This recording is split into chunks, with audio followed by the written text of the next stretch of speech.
For Finnish companies, Kenya is the strategic gateway to Africa, a young market, an innovative private sector, strong regional connectivity, a stable financial ecosystem, and a government deliberately investing in digital transformation. Through the digital superhighway, we are laying a national fiber optic network. Through our digital hubs, we are bringing skills, opportunity, and work to all communities. I appreciate that the companies in this room do not need long speeches. They need to know where the opportunities lie. And I see 5. The first opportunity is connectivity. Kenya requires high-quality, secure, and affordable connectivity across homes, enterprises, public services, and trade. There is room to partner on 5G and now 6G fiber, private networks, and network services. Nokia already does this with Safaricom.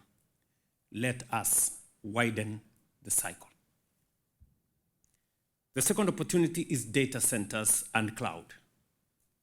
As artificial intelligence and digital public services expand, Kenya needs more compute, more storage, and greener infrastructure. Finnish engineering will find ready partners in our fast-growing data ecosystem.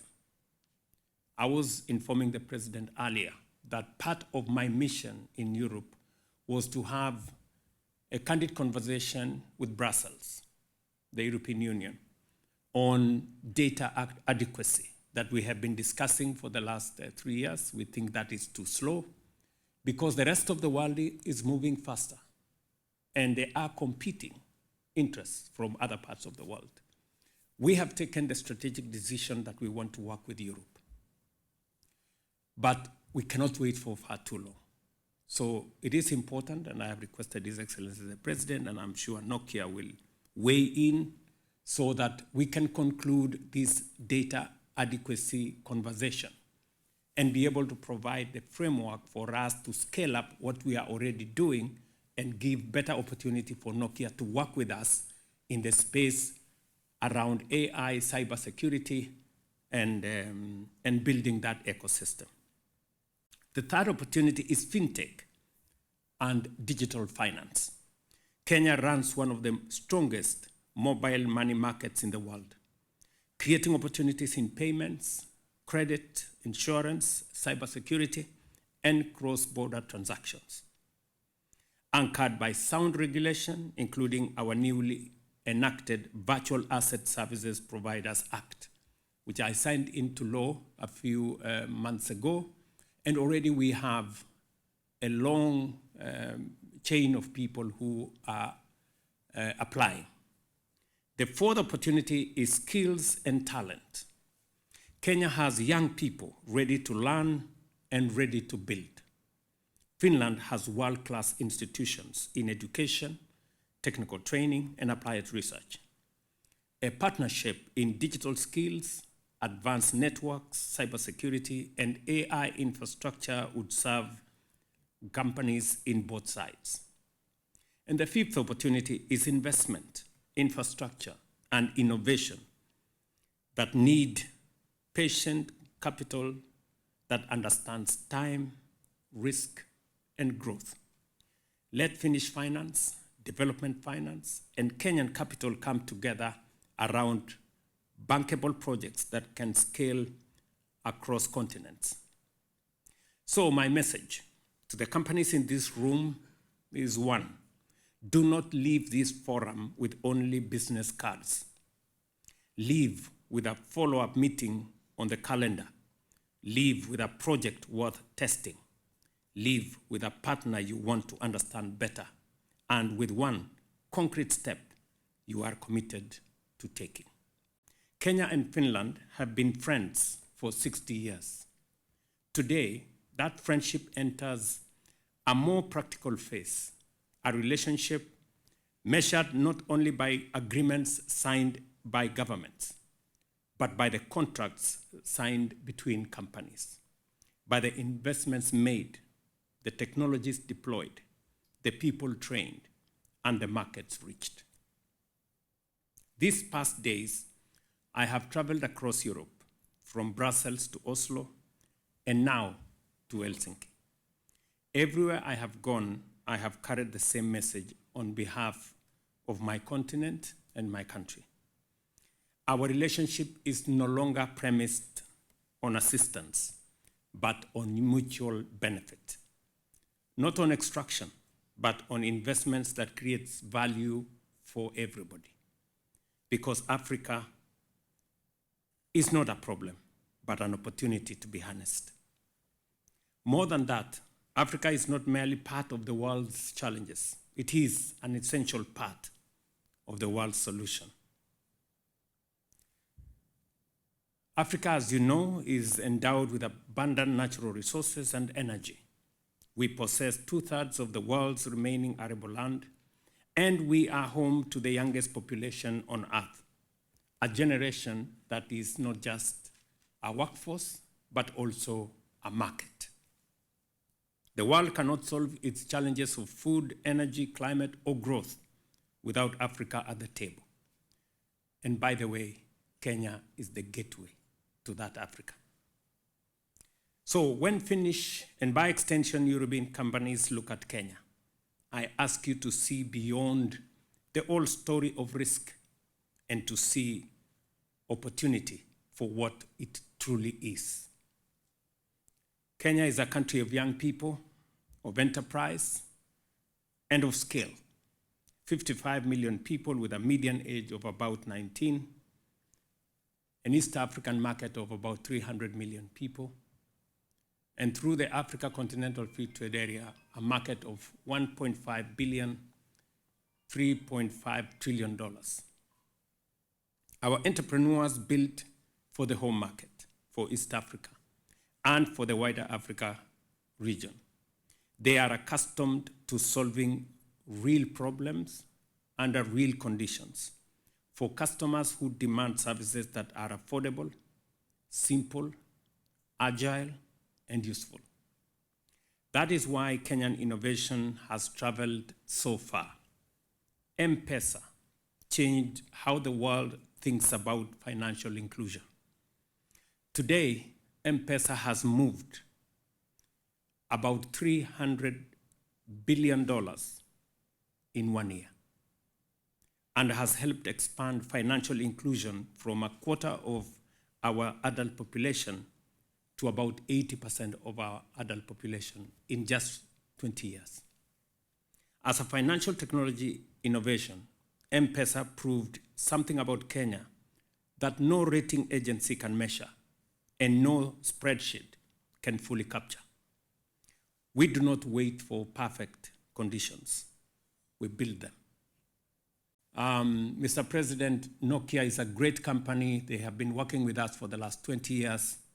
They need your permission, Mr. President, to set up an office in Nairobi. And they asked me to request you for your permission. Because that way we can work together from a place where we understand it's not about a business, it's about a relationship, and it's about what we can do together. Because relationship grows through action and partnership are built through decisions. Kenya is ready to work with Finland, and Africa is ready to work with Europe. Not as beneficiaries, not as spectators, but as partners. Partners in innovation, partners in growth, and partners in building technologies, industries, and opportunities that this century demands. And so I'm very proud that we have very many tech companies from Kenya. I don't know whether they are in this room. Can you guys stand up? There they are. So we have all these good guys. They run big, small, from Equity, which is a very large organization, all the way to Safaricom and all the other people, medium, small, and they all have come here to sample what we can do together. Please, guys, you can sit down.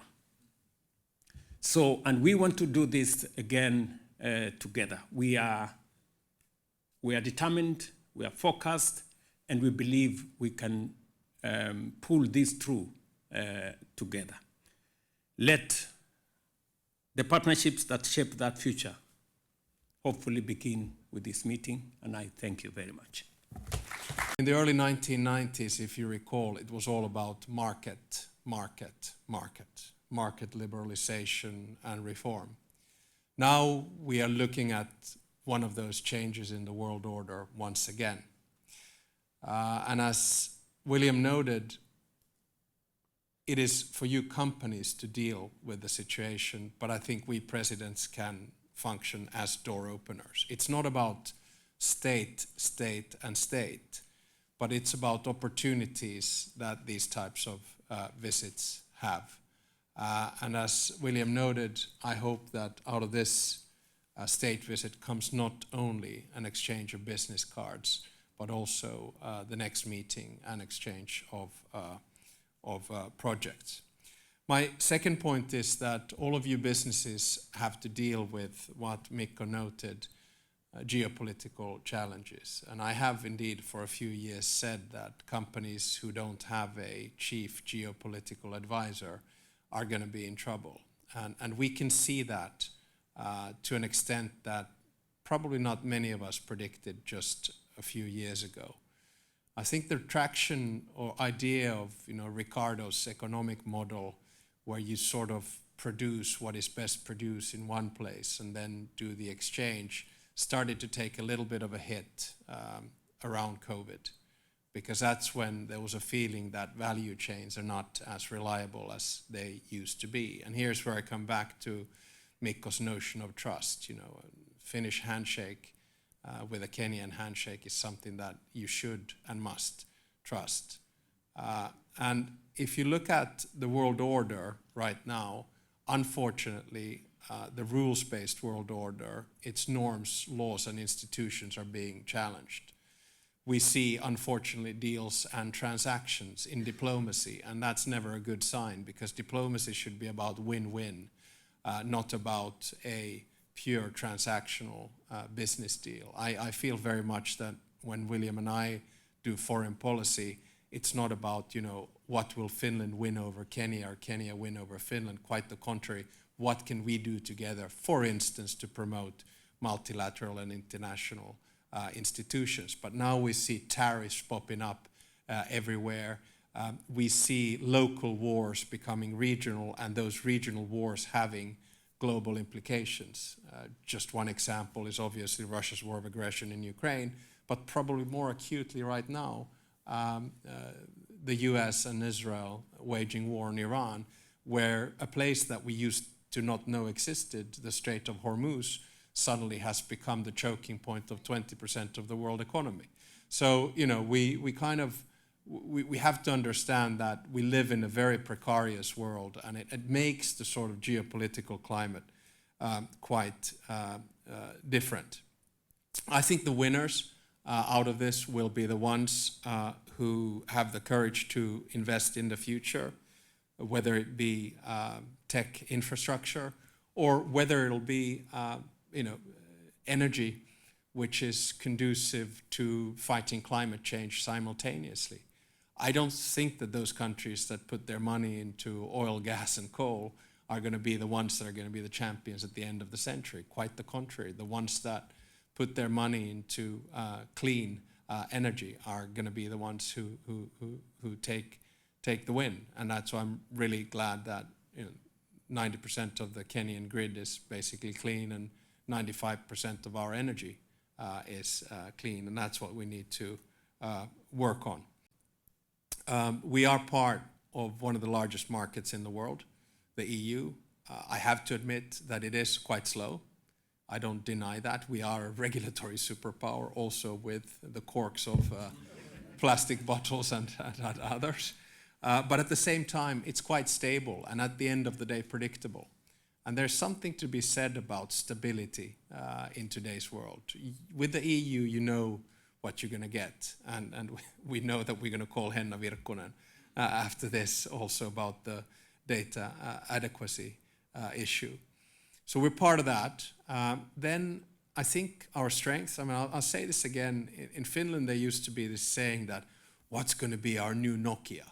Because at some stage Nokia was 4% of our GDP. Well, I think Nokia is our new Nokia. Because there are really three competing network companies in the world right now, Nokia, Ericsson and Huawei. And in this sort of competition towards reliable, trustworthy networks which will provide us through quantum and other infrastructure the basic fuel and system of artificial intelligence, these companies are going to win at the end of the day if they do the right things at the right time. And here in Finland, I think this sort of, if you take a radius of roughly 10 kilometers from here, we have world top-notch satellite companies, we have world top-notch quantum companies, and obviously we have Nokia. And of course, if you expand it a little bit, this is a country where it is very cost-effective and useful to build data centers. In all of this, I don't want anyone to forget traditional industry, still very strong on that side, whether it's maritime, forest, or actually in the future, mining. So I think there's going to be a lot of things that we can do together with Finland and Kenya. And I really look forward to seeing what kind of fruit we get from this state visit. William and I are extremely happy. The only unfortunate thing is that we don't work on commission. Thank you very much. And we, of course, at Nokia see perfectly how Kenya has emerged as a leader in Africa's digital transformation.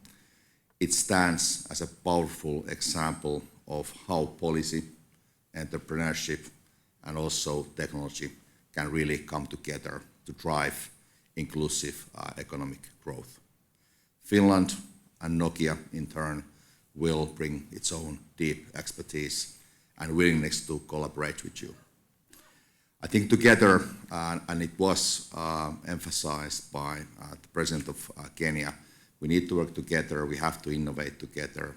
Together we can really create unique opportunity to accelerate Kenya's ambition to become a regional and even continental hub of digital innovation.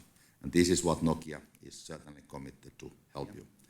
And yesterday evening I had a pleasure of discussing with some of your key entrepreneurs in your delegation, and the comment they made on Nokia that I really most liked, of course they said that your technology is really top-notch, you are leading there, but the emphasis was actually on the stability, that we know who you are, you bring stability, we can trust you. You want to collaborate with us on equal terms so that both sides benefit, that we like to work with you, there's a stability. We can sleep well when we have Nokia running our networks. Kenya is open, and we are running an open policy on the issues of ICT and the digital economy. And we have said that we need to come together and work together. The word is partnership. So I'm hoping, although the president here doesn't like the word deals, I'm hoping that by the time we leave here, Kenyan tech guys and the local tech guys will sign some deals, because now it's time for action. It's time to move forward. And as you say, Kenya is leading. You said you trust us. We're a gateway to 300 million people in Eastern Africa, as the president would rightly tell you. So, and we're taking the AI issues quite seriously, because if we don't, we'll be left behind, and we want to partner and move together. Africa, as I said earlier, we had an African Connected Summit last week, and we decided to try and work together as Africa so that we are not left behind on terms of AI, ICT. So we are the next frontier in terms of where your market is. I'm told the Global North has about 2.6 billion people. Global South, 7.8 billion. That's where the market is.